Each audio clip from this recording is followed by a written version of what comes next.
That's what yeah. Great. Stop.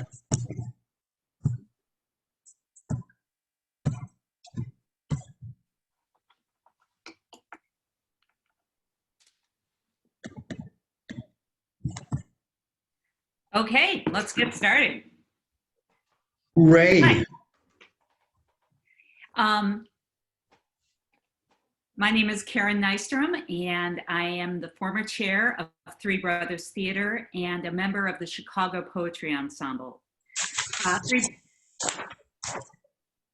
Maybe those who are our panelists could put themselves on mute right now. That would be great, so we don't keep on getting interruptions.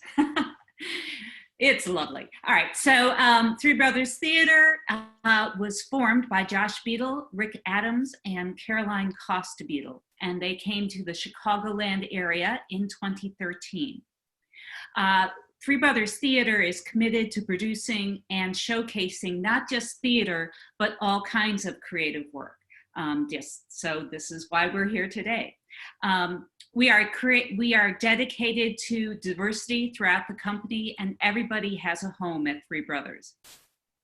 We'd like to thank Three Brothers for hosting the Chicago Poetry Ensemble today. And now I'm going to turn it over to Chicago Poetry Ensemble member, Jean Howard.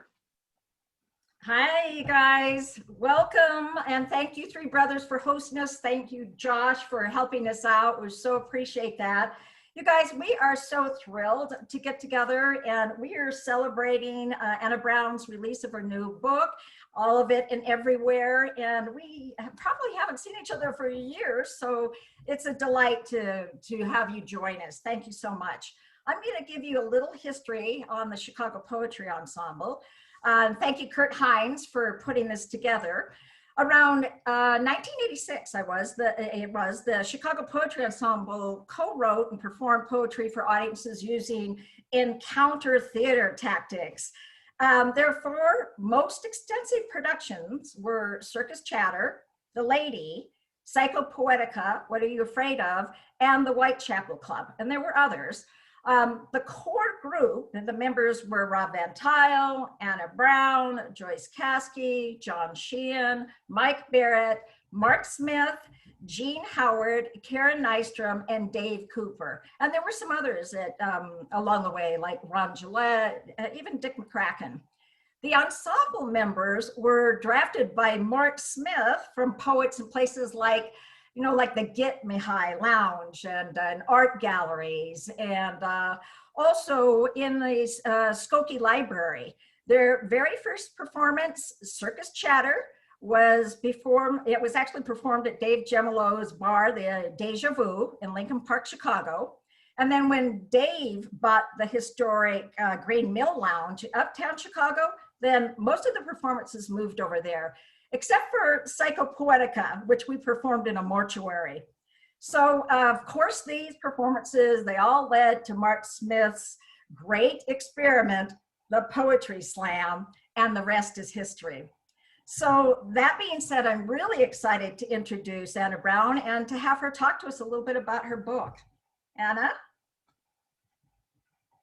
Oh, Anna, would you unmute? Thank you. Thank you, Jean. Thank you for that.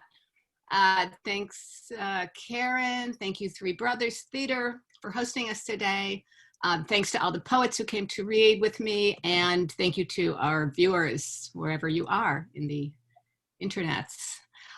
So as Jean mentioned, I'll be reading from my new book today. It's called All of It and Everywhere, an illustrated poetry memoir. So memoir, meaning it pulls together poems from written over a span of decades, from way back when I first started writing up to a week or so before the book went to press.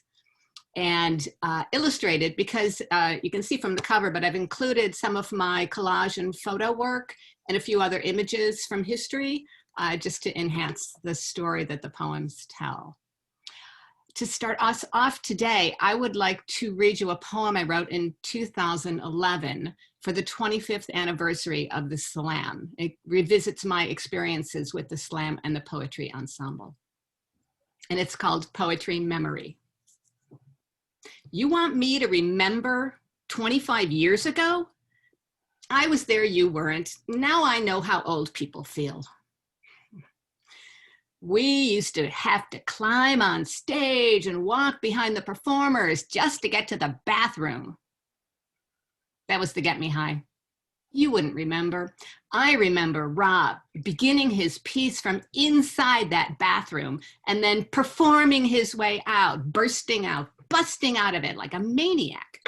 Well, that was Rob. I remember dancing with him later on the Green Mill stage. Charming, costumed characters, we could be whoever we wanted to be every Sunday night. Poetry. And what I remember is people turning word by word into poets, turning toward the crowd like it was the sun shining on them as they shivered on that fertile stage, plucking off pieces of their pain like petals. Warming to the rapture of realizing that someone was willing to listen to the ramblings of their worn out mind, to the shady secrets of their private hours, to the twisted humor of life's little pranks and mysteries and memories and oddities and indignities. And what I remember is the way the crowd learned to listen. That crowd that learned to want to hear all those words laid out at their mercy, all those scribbled pages offered up, crumpled pages pulled out of pockets, pages ripped from spiral notepads or neatly typed and folded and unfolded and refolded, preparing themselves to be surrendered. If you were willing to give it up, willing to get up and read us your life, to speak out loud about it, to speak out your me, we were willing to pay you attention and call it poetry. Thank you. And now it's my turn to be an introducer. I'd like to introduce, among all of our special guests today, a very special guest. In case anyone here doesn't already know, Mark Smith is the founder of the Poetry Slam, which started small in Chicago and grew to be an international phenomenon. I particularly wanted to mention today that as I watched the inauguration earlier this year and saw Amanda Gordon reading her poem to the nation and the world, I couldn't help but think of Mark, because Amanda's reading was, among other things, a demonstration of the level of impact Mark's vision and work have had on our culture. Pretty impressive stuff. And with that, I give you Mark Smith. Thanks, Anna. Boy, Anna, your poem it just took me right back there, and it really talks about the daring that the ensemble had, and Jean's introduction was too modest. What a lot of people have lost sight of it, that the Chicago Poetry Ensemble set the stage for all ensemble work that's in the slam world and elsewhere. You guys are the root of it. It's a shame that many people don't understand it. Hopefully, as history plays out, that story will be better known. But you guys are you're the ones that had the guts to do stuff. We didn't know what the hell we were doing, but we did it anyway. So I am going to do a segment of the circus chatter thing that I thought we first did it at Woody's, that became Beat Kitchen, but I guess we did do it at the Green Mill. I don't know, maybe. I think we did it at Deja Vu, Mark. Oh, the Deja Vu. Okay, Deja Vu, right. And then we did it at Woody's, which became the Beat Kitchen. So here's from Circus Chatter. Any requests? Do you wish to make a request? Request that I hang myself upside down on a tight wire trapeze, suspended by the knees, spin myself around and around in an ever-widening gyre, bristles on my fingertips, a red sable brush in my mouth, an artist at the edge of an ever-changing universe, marking each lap of his dangling gyration with a jittery brushstroke smear, poking, jabbing, stretching the highly elastic fabric of his brutal imagination. Is that enough? Is it enough to be just part of the arena? A clown, a father, a popcorn go-getter, an impatient grandmother, a tattoo man, the trainer of bulky gray elephants swaying this way and that, moving through the shadows of every man's town. Ladies and gentlemen, boys and girls, it's my extreme pleasure to present to you the analytical manifestation of 1,000 unrelated dreams. From 100 isolated towns under 1 billion trillion dazzling stars, a universe grinning like an enormous pockmarked face, a shadow at the street corner. Ladies and gentlemen, before we line you up for our nightmare march through their painted panoramic arena, let's ask, are there any requests? Are there any last requests before the lights go dim and the whistling steam begins to play? Make a request. Request that the artists fly without a net and never miss the bar. Or miss, perhaps, depending on your seat, the price of your clothes, the position you hold in regard to truth and beauty. Ladies and gentlemen, watch as the next performer takes the scaffold. The ringmaster cracks his whip. Calliope steams. The black and blue red-faced clowns hail a laugh. Ladies and gentlemen, ladies and gentlemen, ladies and gentlemen. Oh. So right at that point, another performer would come in, but I'm gonna do another short segment. Yeah, you can clap.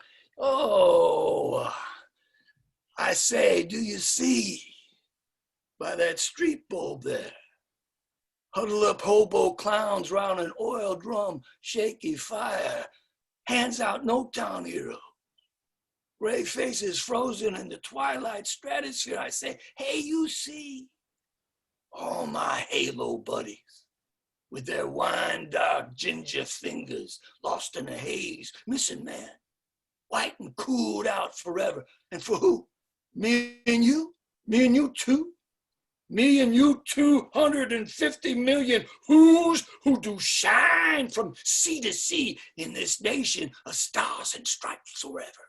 Wigs for sale, got some wigs for sale. Buy one wig, get another wig free. Clown wigs, chip wigs, profanity speaking wigs, lion wigs, cop wigs, parade wigs, baby wigs, daddy wigs, mama wigs, keep your face full of candy wigs, dog wigs, word wigs, wild wigs, wigs with the noses there, wigs without them, snap the whip on the tiger ribs, jump through the flaming hoop wigs, wigs that dream that golden dream, wigs for sale. Got some wigs for sale. Buy one wig, get another wig free. I wanted to do that one because Mike did a great parody of this. Do you have any at Pie Man? Mike, do Pie Man. Do you remember Pie Mike, do Pie Man. Where's Mike at? The pie man comes, bringing a sack of pies. Blueberry pies, orange pies, apple pies, pies for sale. Thanks, Mike.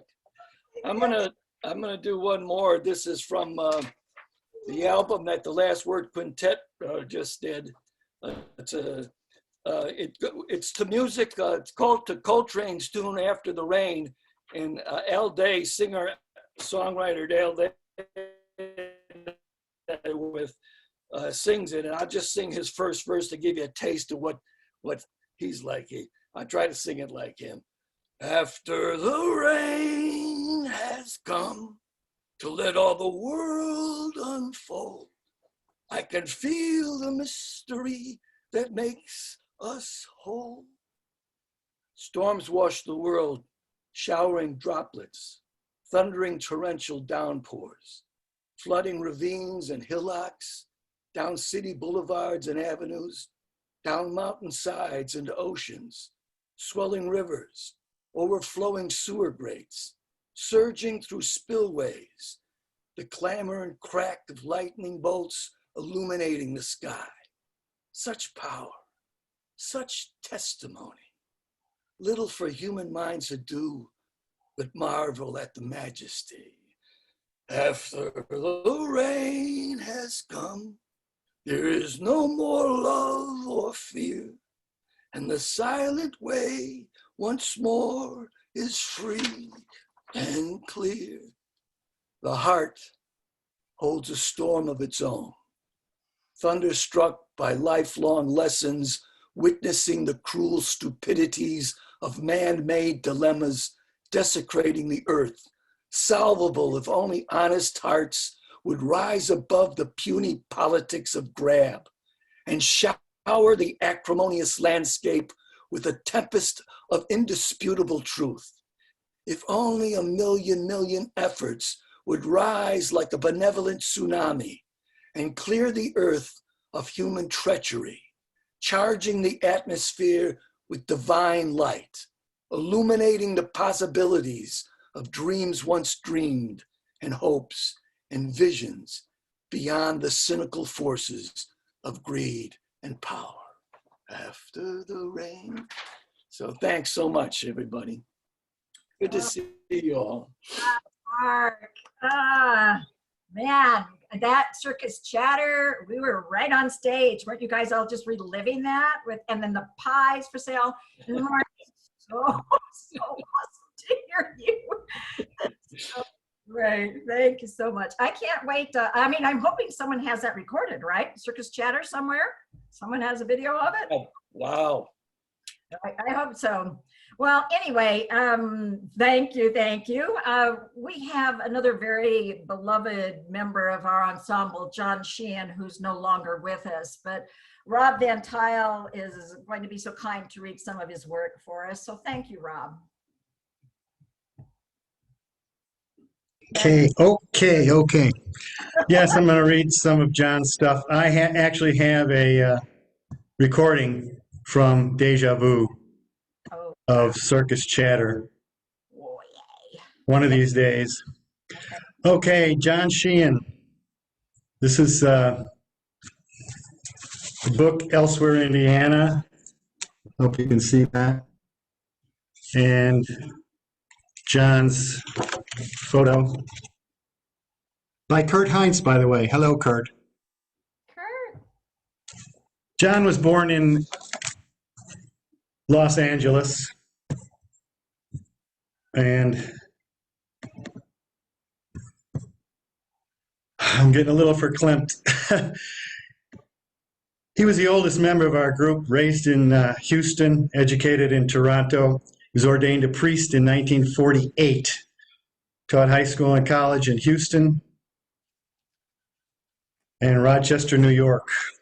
Formed in the 30s and 40s, I was reformed in the 60s. I hailed the Vatican Council and Martin Luther King and got involved in the freedom and peace movements. If I hadn't quit smoking in 1964, I might still be a priest. I might have expressed my anger in more acceptable ways and not have become so obnoxious to so many people. I might never have moved to Gary in 1968 or gotten married in 1969. John taught high school in Gary until he retired in 1987. It helps support my Chicago habit. I'm hooked on Hyde Park, Lincoln Avenue, the bookstores, the poetry scene, the festivals, the neighborhoods, the lakefront, and the seasons. John lent our group a certain gravitas. He liked to quote Latin and Greek, and he had an air of curmudgeonly acceptance. He married Ollie, and this is a poem about her indomitable self. She never needed no woman's lib, pig ears, beer, and sometimes gumbo, hot sauce, sometimes cool retirement, books and TV nonsense, the deepest delving into the well springs of books, sharp observations of people.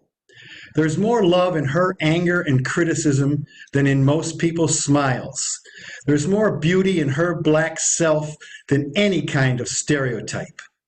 There she is, back to us, entrenched in sunlight, faraway star, the closest speck of earth, distant sage, or by something one of her more recalcitrant and underachieving juveniles wrote, in love and wonder and the fullest trust. Her back has more presence than most people's fronts.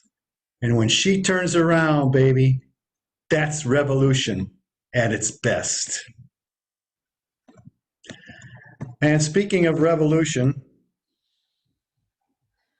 revolutionary women, she is the marketing director of TPG Trade Shows and Marketing, Live Marketing, well-published author, director, producer, and all-around mover and shaker in Salt Lake City and the art scene. Ladies and gentlemen, please welcome Jean Howard. Rob, let's run some video. That'd be awesome. Thanks, Josh.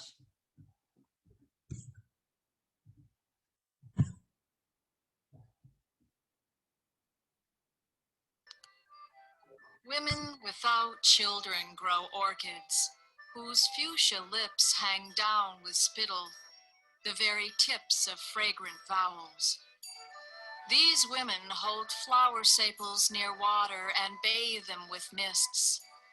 They do not wipe at mouths that are always open and slightly obscene. They do not avoid the newborn displaying his sexual parts. Women without children herd the stamens and sticky pistils into the pots, then let them rant free and reckless in front of company. They imagine the instruments of drunken bees as they stagger up from their drop to amber. They worship magenta. Women without children lift the shiny rhizomes, pearlish as boy cocks, and feed them to the bark. Fragrant, moist, crumbling to the touch. They stroke green suitables and veer toward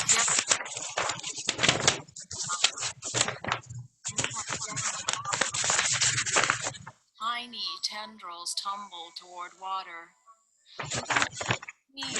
Kerchief coral, a million minute dots. Seeds burst forth at her touch.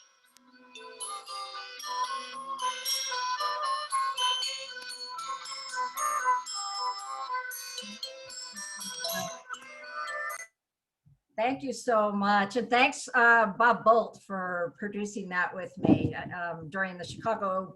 Actually, we had video poems. We did a whole festival and Kurt was involved in that, Guild Books.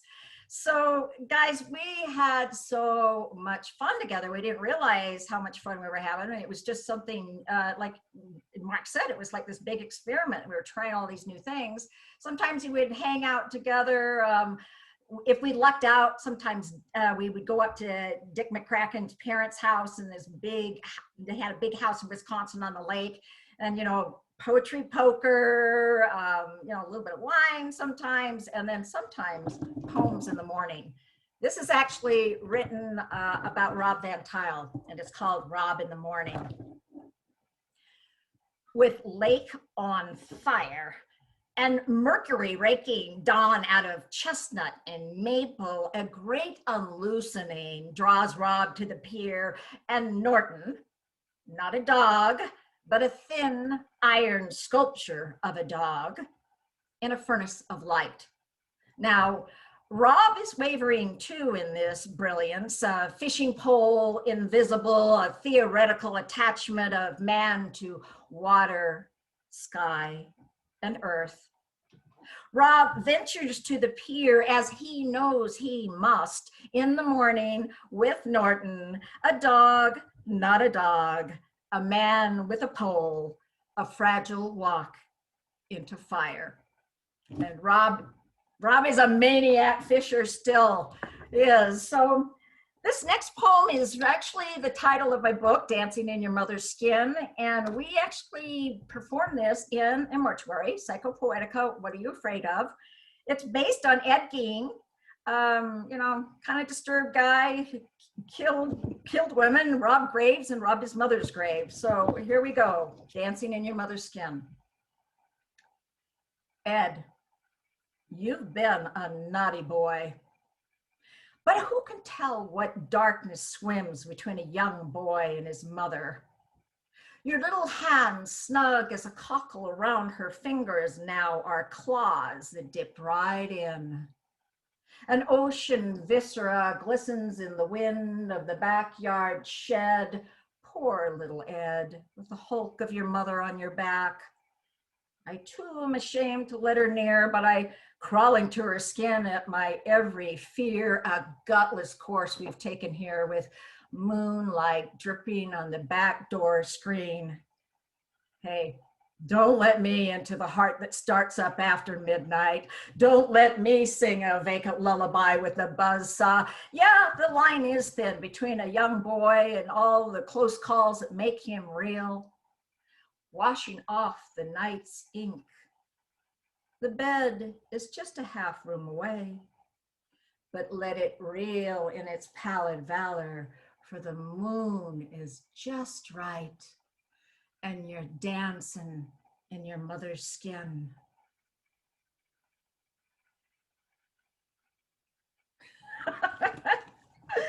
All right, guys. Now, we ended up moving to Salt Lake City to take care of my parents. And, you know, the state symbol there is a beehive. So, of course, we had to get beehives and harvest honey and have these magnificent honey tasting parties. But this poem is about my husband, Joe, harvesting the honey. It's called When Joe Heats Honey.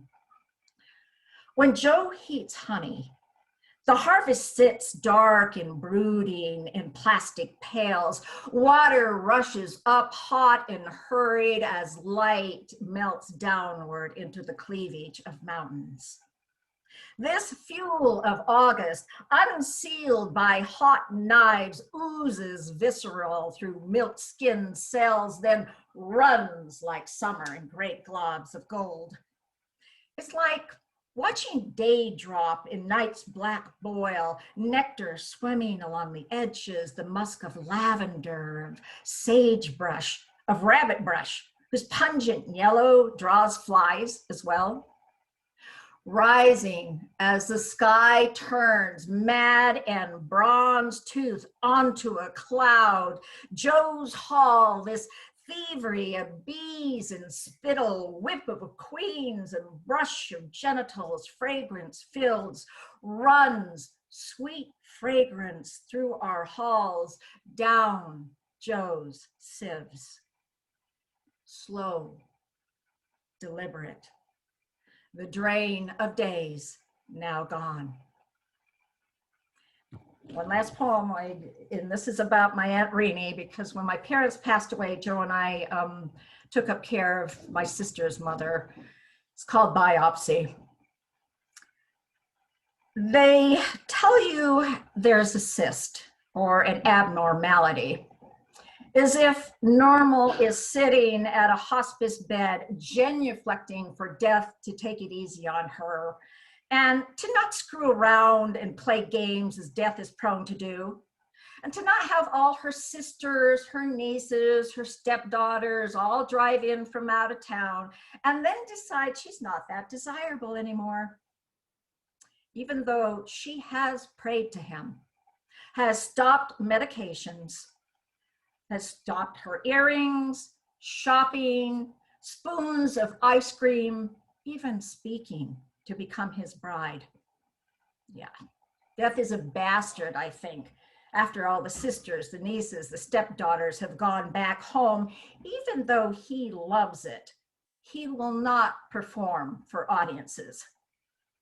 So I wait. Her breathing is shallow. Release her hand, because I know death will not share her.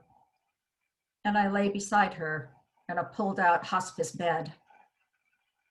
I think about how Dawn is struggling just to be born. And I know that this is normal in some hook through the gut way. It will happen again and again. So I think, stay elusive through the probing, through the ultrasound, through the MRI, because death is a wicked dude. He either wants you or he don't. It has nothing, and I mean nothing, to do with you. All right, on that sweet note, Anna Brown, take it away. Anna, are you with us? I unmuted myself this time. Thank you, Jen. That was gorgeous, as usual. I would like to read you now the last poem that I finished just before my book went to press. And it's called Rolling for Gloria Steinem from the series I Found This Poem in a Book. Many times in this life, I've packed up my dreams and driven for days in one direction or another with various companions towards numerous destinations on miscellaneous pretenses. It always seems like you need a reason for a road trip. In childhood, it was family tradition. Every August, station wagons, sleeping bags and picnic tables, state parks, forts, and ferries. My father, the captain, my mother, the cook, proudly feeding their young with the education of travel, with the pride of this expansive land. Their parents and grandparents journeyed hard to plant them in it. Now they dragged us across it. We kids rolling from tedium to glee, compelled to participate while longing for some freedom of our own. Later, with a girlfriend, a boyfriend, a husband, we would make our own plans. Go here, go there, see this, see that, all the every places needing to be seen. I knew the routine, but discovered new rewards, new settings where I met another version of myself, unexpectedly elated to be climbing up old rocks, or mimicking the prairie dogs as the sun set on the desert, experiencing the swagger of my own turn as the driver, or waking from a hypnotic nap to find we've reached the ocean. You have to live in a big country where traveling far results in only subtle distinctions, not a different language or currency or culture, but unfamiliar accents in your own words, making you hear yourself again. Tweaks of everyday behavior causing you to grin and nod, absorbing the subtle shifts that lift your mood and gradually expand your mind. Your just for fun road trip will dig repeated tiny dents into what you think of as you, as though the most reliable sensation was movement. We find a reason to roam, as though our strongest desire was for that space between leaving and arriving. That spacious spot where change clutches our hands, yanks on our hearts, tickles open our minds, just to give us that floating feeling between then and here, between now and there, between who we were a minute ago and who we might be next. The road swings between monotony and marvels. We return home, blinking. Thank you. And another travel poem, there's a little section of travel poems in the book, and this one is called Nothing to Sleep About. I dreamt I entered a crack in the earth that held me for a while. It froze me and baked me and made me stare at the stars for hours and hours. Then the moon switched on like a spotlight so the stars could stare back at me as I lay in the crack of the earth, where I lay for a little more than a while. There's nothing to sleep about here in the earth, where the water falls down the walls and the plants will prick you for just passing by, and the rocks ignore your calls. I dreamt I rode on a winding river that carried me on for a while. It washed me and rocked me and whispered to me of its secrets for hours and hours. Then it dumped me off on a sand dune and continued on its way as I watched it flow down a crack in the earth where I lingered for a while. There's nothing to sleep about here in the earth where time moves slow as the stones, and the wind will whip you for just passing by, and the eons uncover their bones. I dreamt I traveled a crack in the earth for 7 days and nights. It drained me and filled me and lectured me long about stillness for hours and hours. Then it slapped me back to my senses just before I drifted off, as I lay in the crack of the earth, where I lay for a little more than a while. There is nothing to sleep about here in the earth, where the days are as quiet as nights, and the bugs will bite you for just passing by, and the depths are as grand as the heights. Thank you. And I feel like I've gone in this beautiful journey. Thank you so much. Thanks. So Mike Barrett, I haven't seen him for years and years. It's so wonderful to see him rehearsal yesterday. And we thank you for joining us. It's all yours, Mike. Thank you. I'm so happy to be here. I'm going to talk a bit and then show a video about my newest poems. When I think about the legacy of the Chicago Poetry Ensemble, two things come to mind. First, how dear to my heart these people are. Second, I think about how creativity is not a zero-sum game, but increases exponentially as it gets passed around.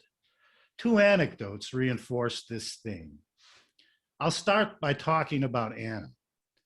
Anna is a fearless and constantly evolving artist whose work I've followed since the groundbreaking Somebody's Daughters. For her MA in art show, she was kind of a bed oracle. She situated herself in a hole in the middle of a mattress. The mattress cover was her dress. I think maybe people sat on her bed and consulted with her. It wed the performative and the visual powerfully. And like all Anna's work, the craftswomanship was impeccable.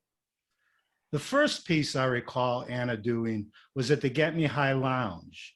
She performed an incantatory monologue that posited Germany as an ideal moral and aesthetic topography. It was searing. Do I remember Rob turning to me and making a prophecy about her? Perhaps. The earliest poem in my first book, when I was just finding a voice, is called Dreaming Venezuela. And though it's true I was going to Venezuela and I had to cancel when my mom got sick, I never would have written that poem if I hadn't first heard Anna's monologue about Germany.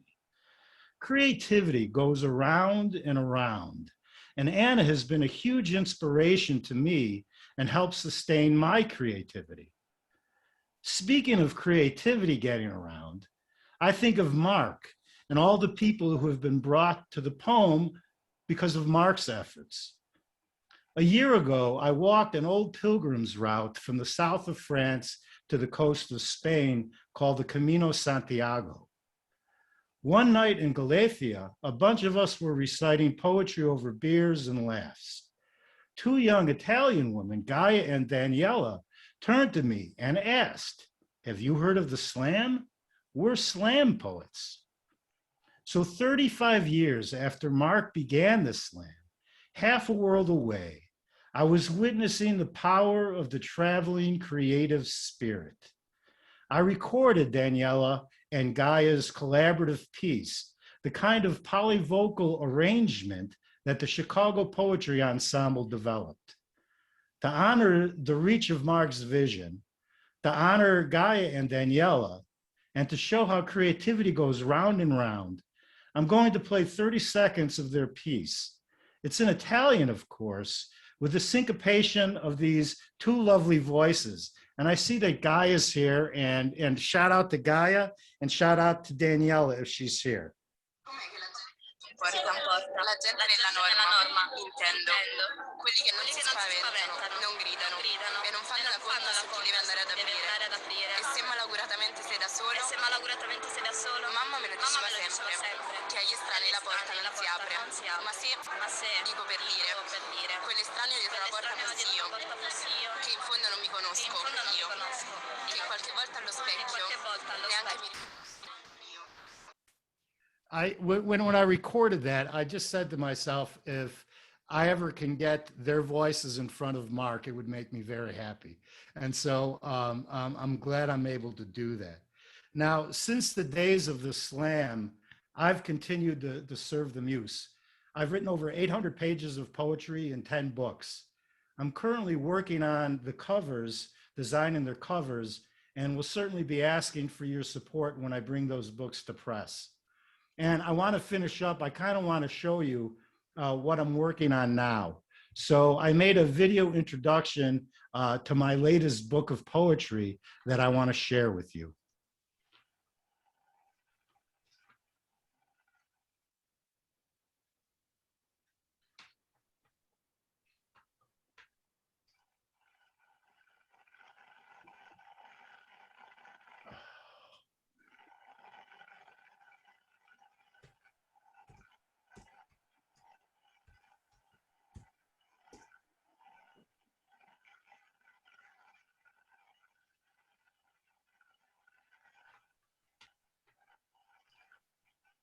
Introducing Nuts and the Boltzmann Brains.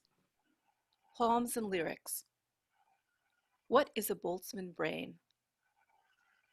A Boltzmann brain is named after the 19th century German scientist Ludwig Boltzmann, who worked out the statistical laws that govern thermodynamic systems. Let's call particles bouncing around in a box a system. The system is in equilibrium if you can't see rhyme or reason in the arrangement of particles. Say something outside the system imposes order on it. We can see structure in the arrangement of particles. When the ordering force withdraws, the system returns to equilibrium. Boltzmann showed that given natural laws, a finite amount of particles, and a whole lot of time, it is a statistical fact that every possible arrangement of particles will occur. In other words, we live in a matrix of probability. The French mathematician Henri Poincaré took Boltzmann a step further. Given an infinite amount of time, every arrangement will recur endlessly, including the moment happening to you right now. 21st century physicists noted that Poincaré's recurrence theorem also applies to brains.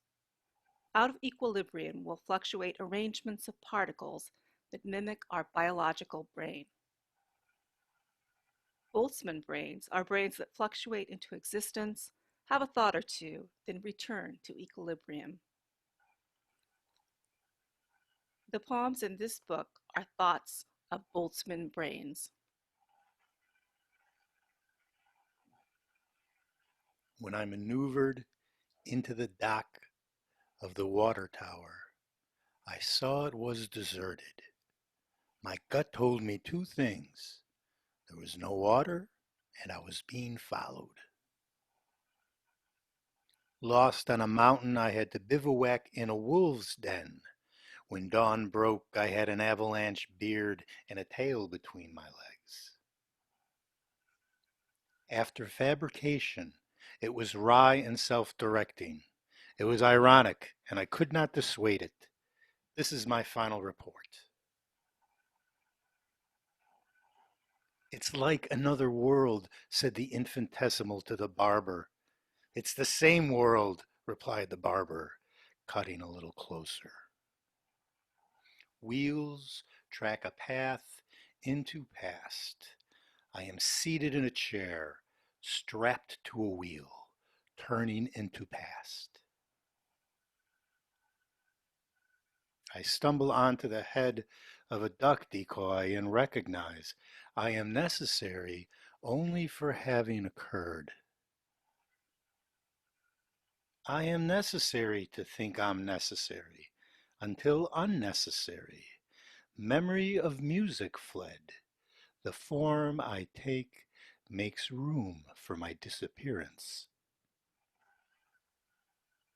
One note pulses across 6 universes until it finds an ear inside an ear inside an ear.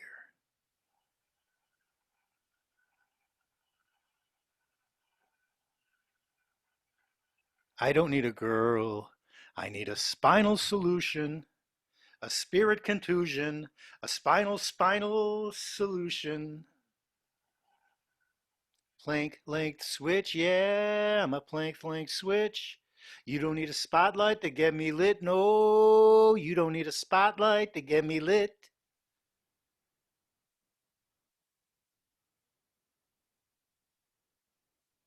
I remember Avogadro's number. I remember baryons, fermions, and neutrinos. I remember bosons and quarks. But most of all, I remember Mama.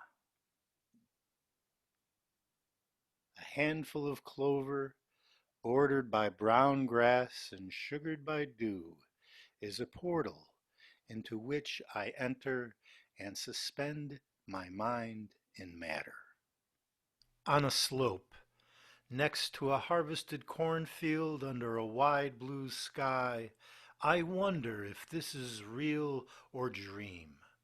I pull a sprig of juniper needles and rub them between my index finger and thumb. No dream could smell this green. The warmth around cycles through me. I think my origin must be this warmth.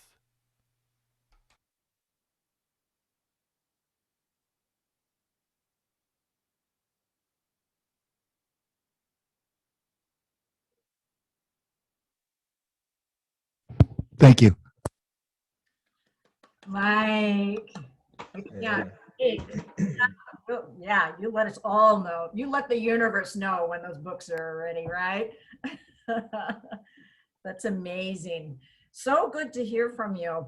So it looks like, Rob, you have some more of John Sheehan's work that you can share. I do. Thanks, Mike. You make my brain hurt as usual. Awesome. After math.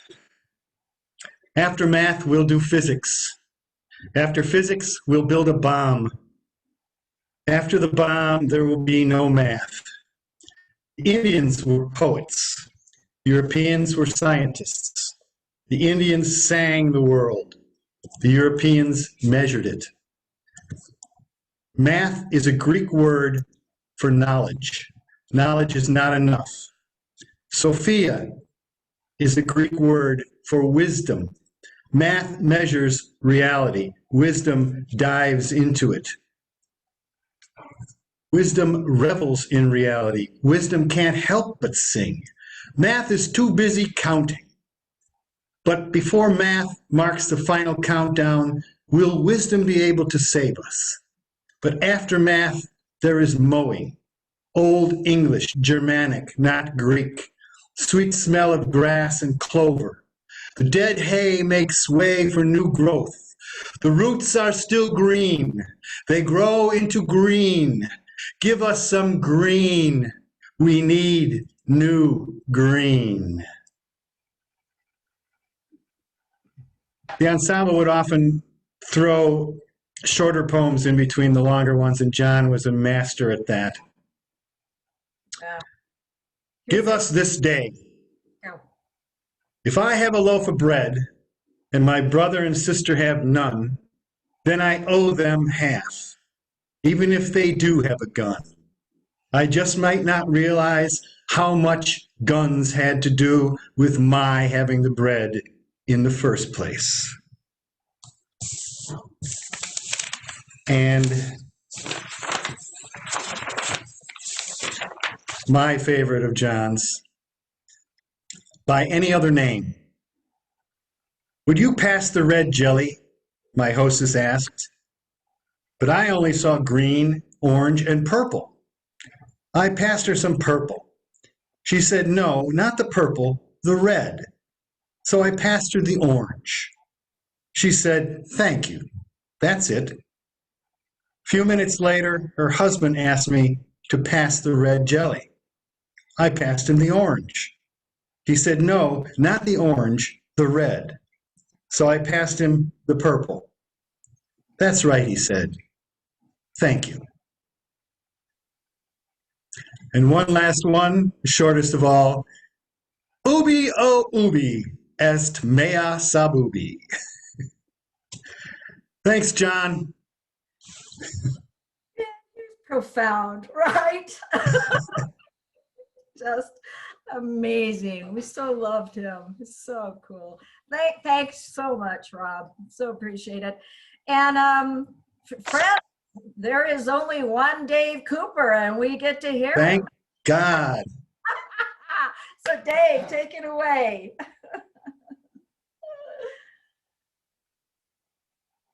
And unmute, Dave. Now I'm not on mute.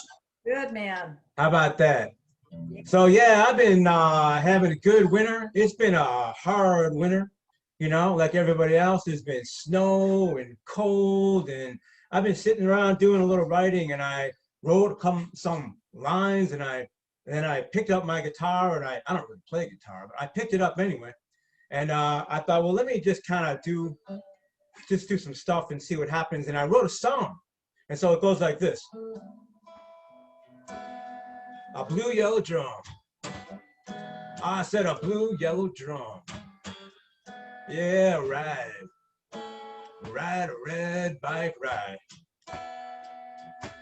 Ride. Ride a red bike, ride. Well, you know, yeah, green river too.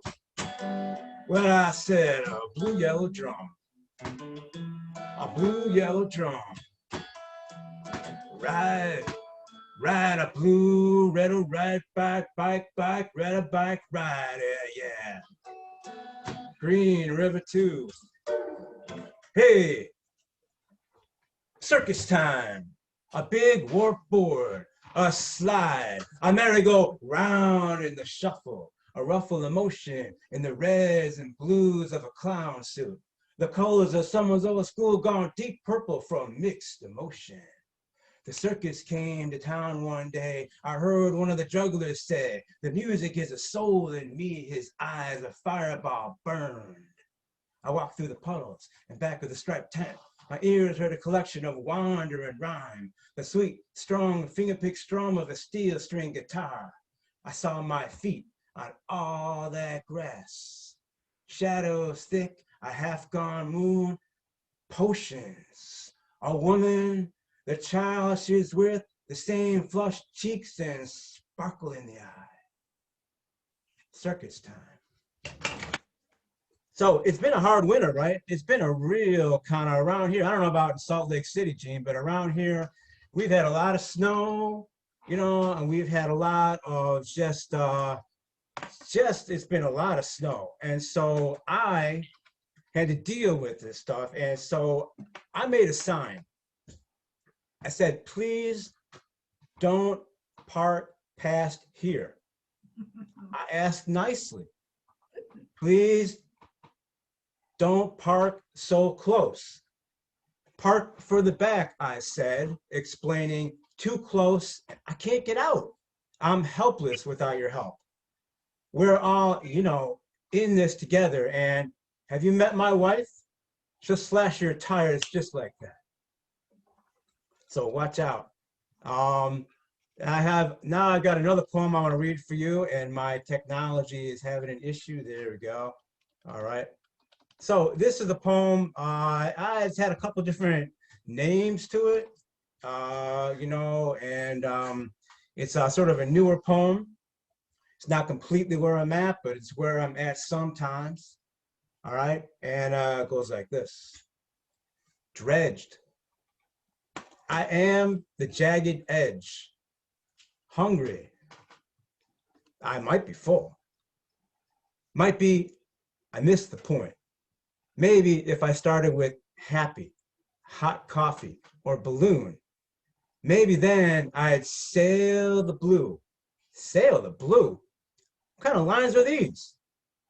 Daffodils and vaccines, frozen pipes of Texas, push-pull of the radical fringe, the carjackings of Chicago, red, white, and blue. Wait a minute, did I just say that? What kind of lines are these? Maybe I need to wear old shoes in the mud of suffering meadows. Maybe I need some lonely for a while. What if I just had to get away? You see where I'm going with this. But what if I did wear old shoes? What if I felt each step? What then? I need a suffering meadow. I need a lonely while, or maybe urgency, rage, the angst of endless questions. Probably I need something worth sharing, something beyond moon. But you know, I like writing moon. I like how yellow sounds. I like rain and I'm on the street again, cherry pie and a bit of rye. She started to smile, he wanted to cry. Some people, their work sets the sky on fire. I'll tell you lately, my burp's been like a fat truck tire. So how about we just leave this here and have a beer? So really, tell me you haven't thought like that sometime, right? So I've got one more poem. This is a poem that I wrote back when we were doing a lot of work. And I don't know how it actually fit in. I think it fit in, it was towards the end of the work we were doing. It didn't really fit into any particular show, but it goes sort of like this. And it has had a couple different names over the years. And these days I'm calling it Think Tank. I don't think. Therefore, I'm not the one to ask directions. Can't say how to make a living and be happy and forgiving. I've got nothing on my table but some stale pumpernickel. Nothing much to call a supper, but it fills me up. That's all. Don't I am think, therefore ask not, and be happy.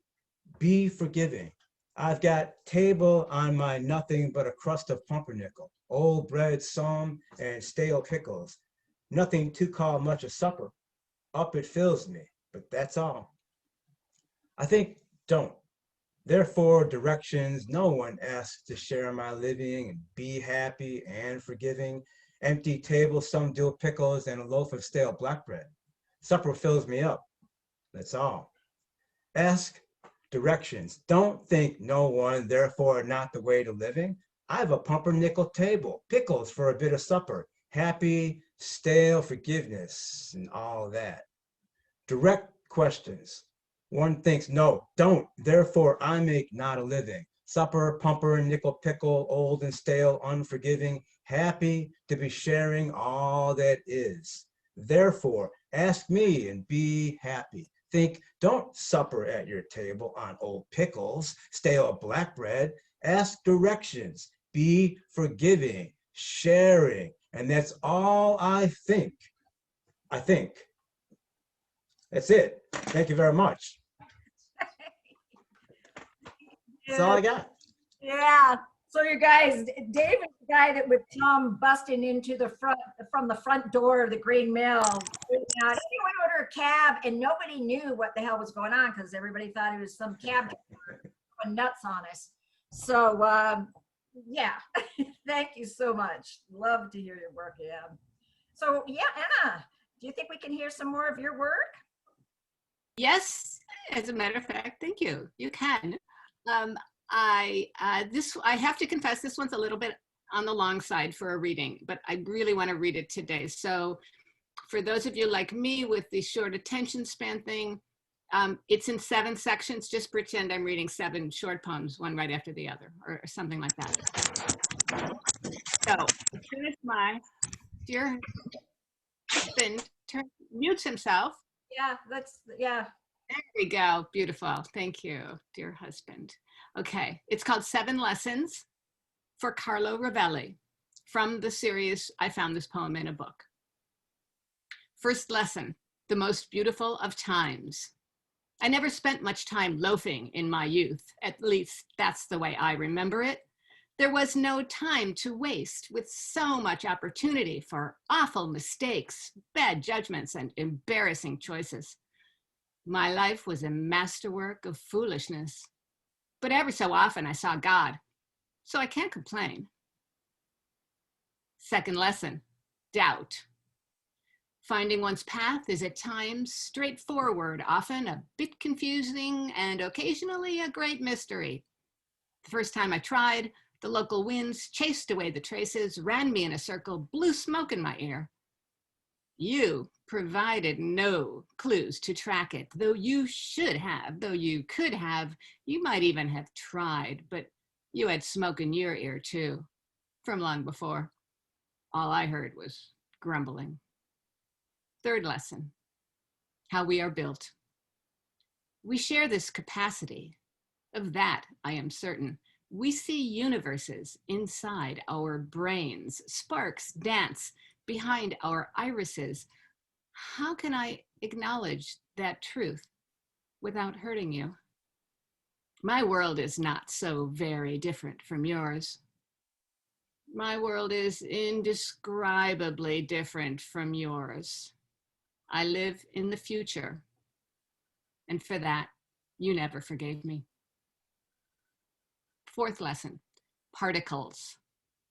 If I were to count every little thing, there might be more good than bad. Summer road trips, spaghetti dinners, 4th grade French lessons. I know what you want me to say. Every family consists of a bond, surrounded by beliefs, held together by sheer will. Can we be honest? There are little bits of beauty swarming all around us in this world of wreckage. Fifth lesson, no doubt. In a universe where your first daughter didn't nearly die, where smart women are treated like smart women, where support is abundant and unfailing, in that place, we are the fulfillment of our elemental promise. If things could have been different in another dimension, then they are different here and now, where time doesn't matter and all things are possible. I admire your strength, and you are inspired by my bravery. Sixth lesson, those ever-present rules. Our time together was a tangle of troubles, mostly unspoken, uncomfortable, unnerving, the past a foggy blanket wrapping us in gloominess with edges tightly tucked, shrouding the future. I thought I could creep out from under, fly far off, elsewhere, anywhere, away, but your secrets echoed within me. If only sound didn't travel. If only I could have fluttered just a tiny bit further, truly believed I was free. As it was, I swung my pendulum as far as I knew how, producing heat and hanging in the air, a delicious, fragile moment. If only the rules of physics hadn't required my return. Seventh lesson, mud. How do you build a sturdy house without ever having lived in one? How do you build a self out of sound waves and dust bunnies, typewriter ribbons and loneliness? The little rows of rocks that shield us in our dim corner of the cosmos. This is the form we have chosen. I follow the traces back up the trail and find myself there again, where the past is still present, the present still absent, the absence still proving to be my most steadfast companion. We try and try. We know we don't know, but still, we believe something might happen. Something good might be about to happen. Thank you. Wow. Yeah. Thank you. Awesome. Thank you so much. You know what? We have another powerhouse woman in the ensemble, and she is up next. Karen Nystrom. Thank you for joining us. Hi, everyone. Thank you. I am going to share my screen in a moment. And I have a YouTube channel where I do a poem a month. I figure that's about as much as anyone can take of me. So I do one poem per month. And I'm going to try that now, and then I'm going to do a little live poetry. So let's see if the share the screen works. Can you see my screen now? Got it. Thank you so much. Okay, sorry about that. No problem. Let's see that. All right, take two. And it is about an amalgam or a melding of several people I've known who have faced an it. And let me leave the it part up to you. Keep talking. You are not on trial here. Even when the waves slap back, the sand and the world seems to go on and on and on, trying to find your way back to the way you were. Remember, you are not on trial. Wash your teacup. Look at the snow plastered to the slim trunks of trees, how easily it slides off, faced with an hour of sun. Watch your hands as they rub together in an effort to keep heat in the body. That's all you need to do. And call me, and call me, and call me. All the time. You are not on trial here.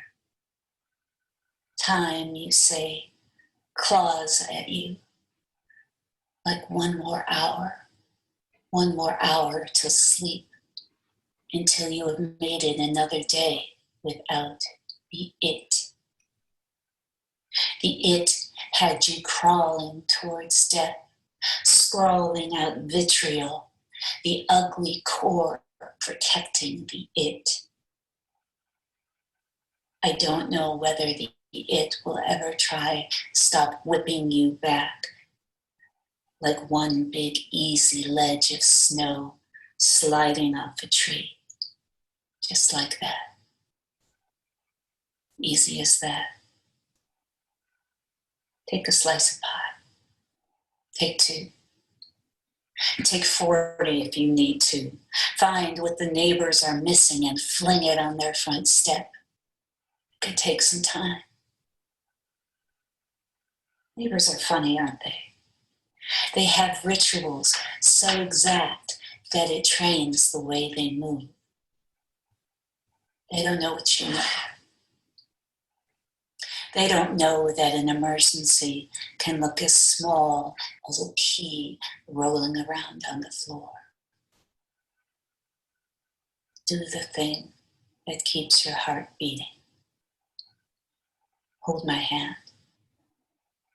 How am I doing? Let me say anything, and you can do the same. Just keep talking. All right, well, thank you for that poem. No, that you didn't write it, I did. But thank you for listening to it. And now I'm going to go through a couple other poems. This one is dedicated to my daughter Flynn when she was a toddler, and my mom, who died in 1998 when Flynn was a toddler. 1. Blue satin trim rushes along her sailor dress in ripples as she topples from room to room, looking for the perfect scrap to lodge in her ear. She's tired. very tired. Both arms up, and she's back to my thumb of a girl in a diaper, nose diving into the crib, peach and mauve, pearl and auburn, herself. Finally, with a troubled, then furrowed, then flecked, then wan look, she's asleep. I saw my mother down for a nap like this finally 2 weeks ago. Scalp stripped of her itchy wig, vomiting under control, troubled, sedation, going, then sleep. 2. I'm gonna walk around naked in a cook's apron, directing the generational traffic straight into the generational scrap bucket. Mom, you saute. Flynn, tear up the basil. I'll be flouring my thighs, cotton sheeting for you both. Just sleep in the same room and hold each other, would you? Mom, you wear the sailor suit. Flynn, don the wig and padding. Tear around the house while I flay the emphasis out of this. Let's eat, damn it, and spit up all you want. We have a million changes. Dress in black, no, white, a gingham compromise. And we'll spin plates, rush around until we miss each other's names, blow our hearts to the stars and share our bodies. Mom, you first. Remember this, Flynn, my deluge. Oh, you won't remember any of this. Okay. Line up, all of you, it's picture time. Make nice. Well then, Mom, it's up to us. Mom, take Flynn's hand. Take my hand, Flynn. Just hold on, dear. And you, and you, and you. Get the picture. 3. Okay, Flynn, pay the bills. Mom, strip the walls. I'm buying protection, security, interest in. Flynn, get married. Okay, Mom, just sit there, good poker face. I'm not flying off the earth this day. Get the boots, Flynn, all of us, on 3. 4. So the problem's in the heart, right? Okay, start here. Erase your way into less trouble. Mom, bitch about the smoke. Flynn, back in the womb, forward. Mom, go to doctor, remove speck of cancer. Flynn, my gurgling baby, no purple lips. Knee, put on the wig and padding. Mom, spin the wheel. Flynn, I promise we'll reconstruct this for you when you're older. Wings, everyone. Mom, good poker face. You go first. Flynn, stop butting in line. This isn't a game to me. Flynn, Mom, Flynn, me, Mom, Flynn, Mom.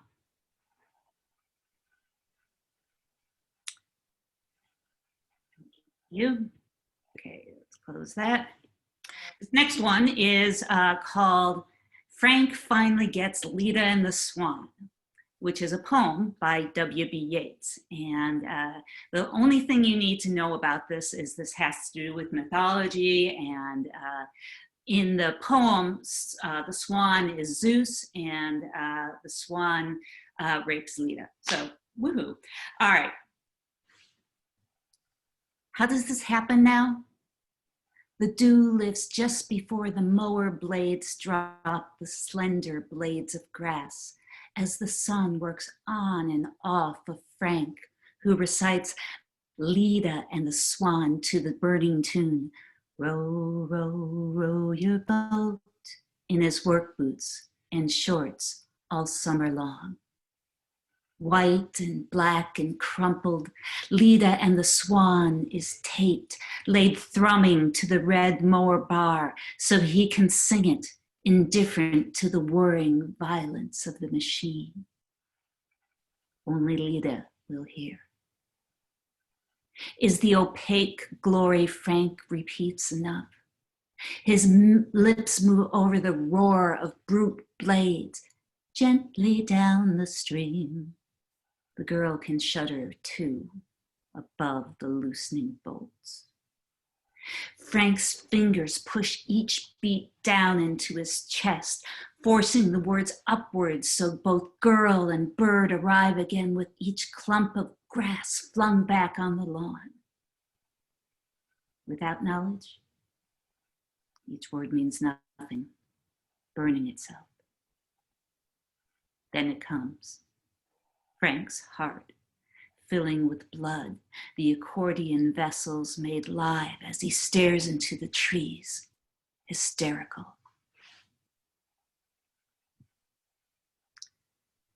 And the final poem, which is the shortest one, and since we have a family theme going here, why not just continue it? It's called Explosion, Gary, Indiana, 1924. And it's about an explosion in the Gary steel mines where my grandfather worked. And it's for his wife, Gerda Nystrom. It's also a sonnet, a loose sonnet. The night was hard, a crack, a sun of steel unleashed into the dark, along with bone and teeth and souls. Minutes clawing at lungs until the stars reclaimed their light. Your husband, fresh from Stockholm to the Gary steel mills to make a life for you. Gone. The little ones he would not know. The unsubtle obit blown to bits. 1924. Your Swedish instinct to survive by boarding implant workers without wives. Bobby and Evelyn displaced on small white cots, months of nights in the parlor room. But that was later. Now, you must wake them up. It's their first story about loss. Your tongue fighting you all the way. Thank you. Wow. Thank you, Karen. Wow. That's gorgeous and very, very powerful words. Rob Van Tile. Yeah, you ready to? Such a pleasure to hear Karen's voice again, that cadence, and that it's just beautiful. I miss you, Edna.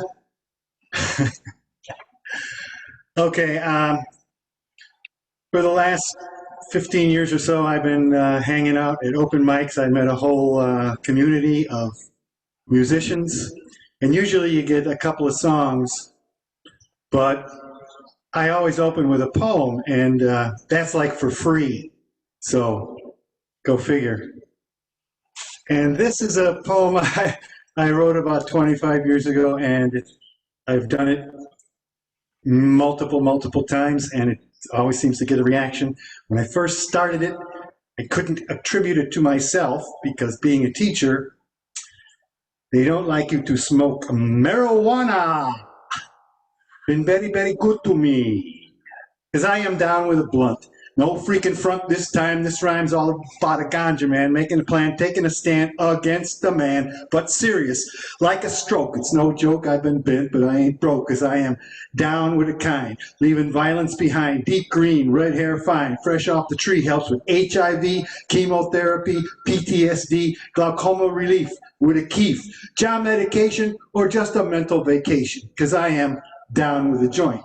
Case in point, I'm at a wedding, and the mother of the bride confronts me with pride and says, thank you, because the reefer her daughter bought her gave her appetite, helped her sleep at night, and helped her fight her cancer. Now, who got an answer for that? I got a friend with MS to relieve her distress. Take a guess. So burn, baby, burn. Take your turn and learn how to come out of your corner token without choking. I have spoken. Thank you for pot smoking. Peace. Jala. Okay, and as I said before, I couldn't get the quality that I needed in my music, so I'm going to play a cut off of my album, Gone on Ahead.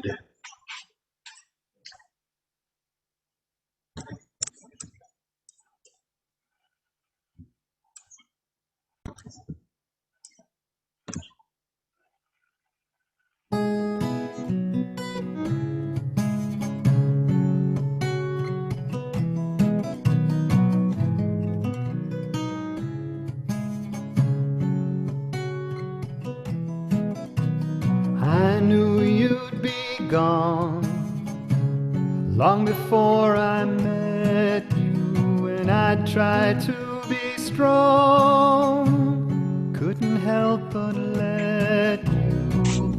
let me break your heart. Let me break your heart in little pieces. Let me break your heart again. I knew you'd be back long before you left me. I have not lost track all the times you let me. Let me break your heart. Let me break your heart a million times. Let me break your heart again. Sha-la-la-la-la-la, sha-la-la-la-la-la-la, sha-la-la-la-la-la,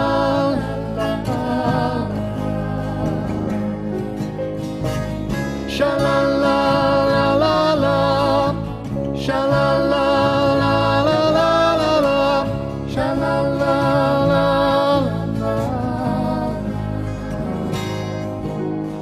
I knew you'd be gone long before you met me. You tried to be strong, couldn't help but let me break your heart. Let me break your heart in a million pieces. Let me break your heart again. Break, break, break, break, break your heart. Only gonna break, break, break, break, break your heart. Break, break, break, break, break your heart again.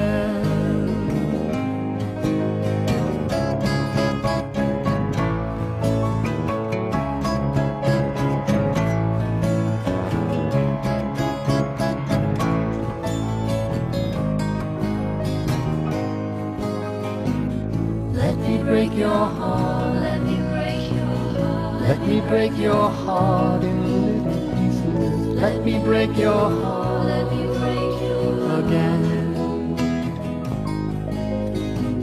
Let me break your heart. Let me break your heart. Let me break your heart in a million pieces. Let me break your heart. Let me break your again.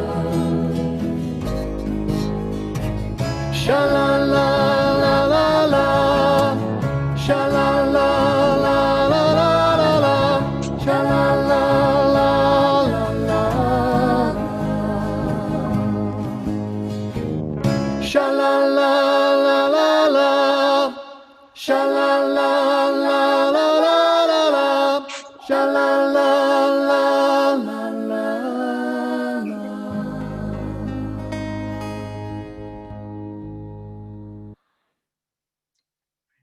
Wow.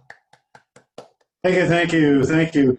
I'm so happy to see everybody here. A couple of my sisters, a couple of my brother-in-laws. We got Michael Warr, Mark Messing, all people from the olden days.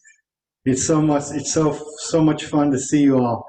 Now I'm going to play what I was working on last night, Mark.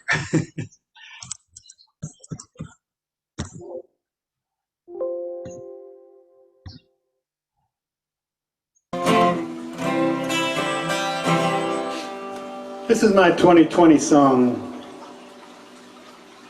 It's kind of schizophrenic, much like the year.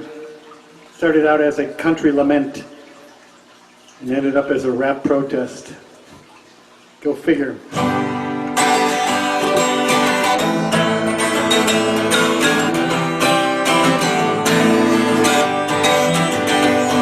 These bones don't break that easy. They're strong from playing rough. These bones don't break that easy. But this heart is mad enough.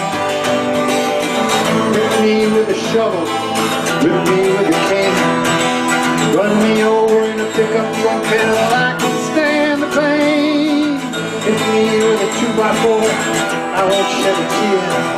Hit me like you did before, but please, please, please, don't hit me here, don't hit me here, don't hit me here, don't hit me here. These bones don't break that easy. They're made from tougher stuff. These bones don't break that easy, but this heart is bad enough. Hit me with a ball, beam hammer, whip me with a chain. Hit me till you get too damn tired to hit me once again. Hit me in the darkest nights, I won't shed a tear. Hit me any way you like, but please, please, please, don't hit me here, don't hit me here, don't hit me here, don't hit me here, don't hit me here. Hit me with a good club, throw me in jail. Call down the trunk to throw my bail.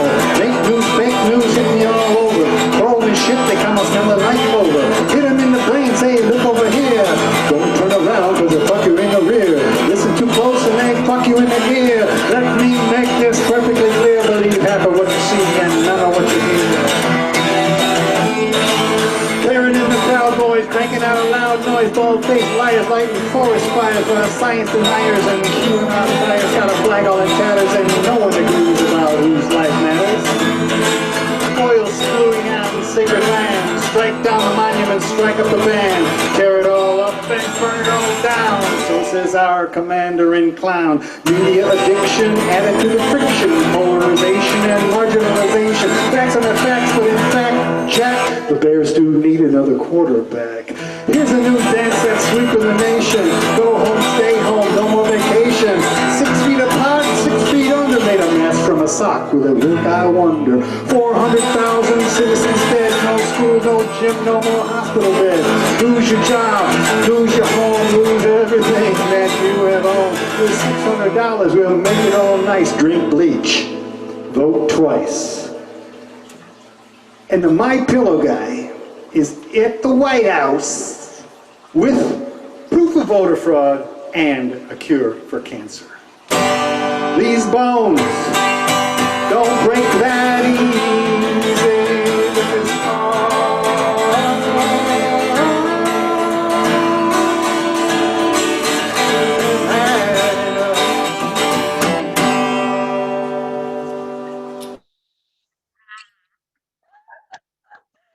Thank you, thank you, thank you.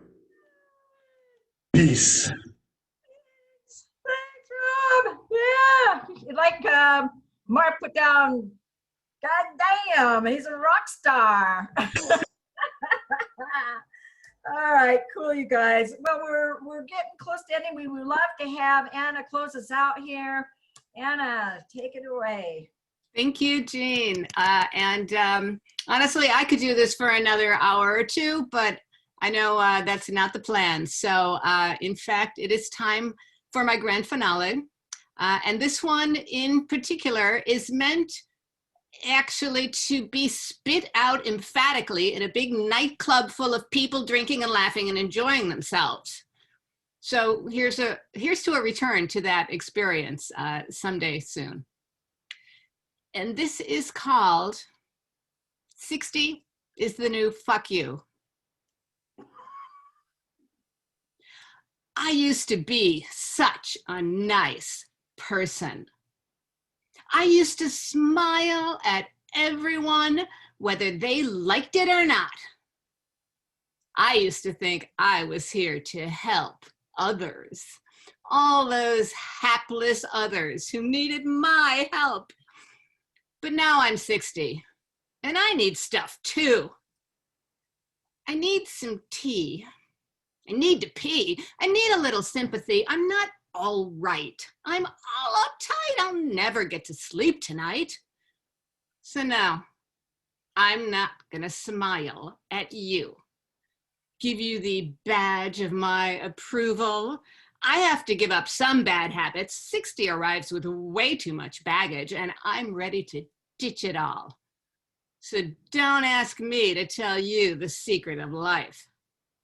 because I'm just gonna repeat myself. I need some tea, I need to pee, I need a little sympathy. I'm not all right, I'm all uptight, I'll never get to sleep tonight.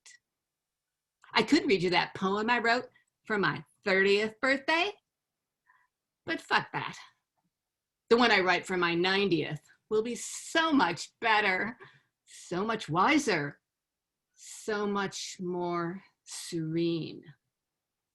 For now, you will need to make do with this cranky rant of my fucking today. Yeah, I've been drinking and drunk. I've been sinking and sunk. I've been down on my luck. I've been all of that fuck. I've been up in the clouds. I've been front of the crowds. I've been smart and dumbfound. I've been all round and round this world, this life. You want a hopeful message from the sweet old lady? Well, all I can say is, let's live today. Live it up in a new way. Live a new life every day. Every day, every day. And get out of my way. Thank you.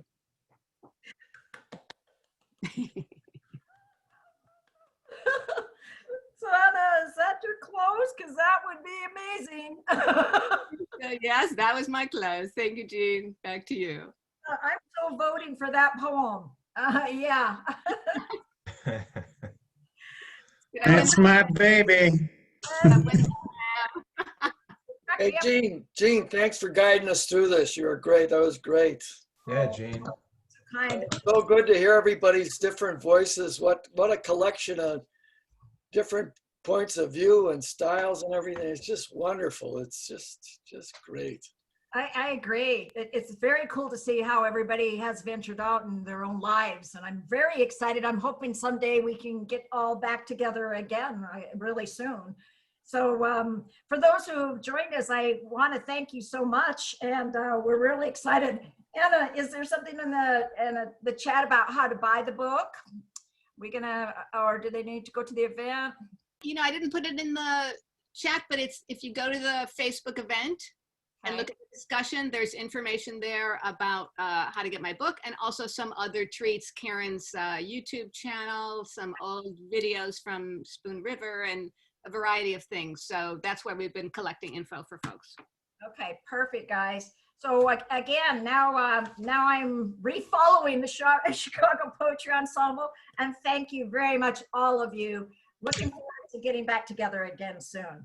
Thank you. Thank you. Thank Anna Absolutely. for Nice to lighting see this fire. everyone. Good time. All right. I hate to go, but here we go. Bye, I'm going to disappear now. I can't push the button. I don't know where it is.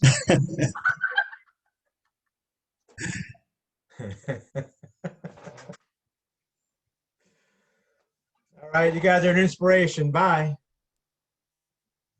I guess.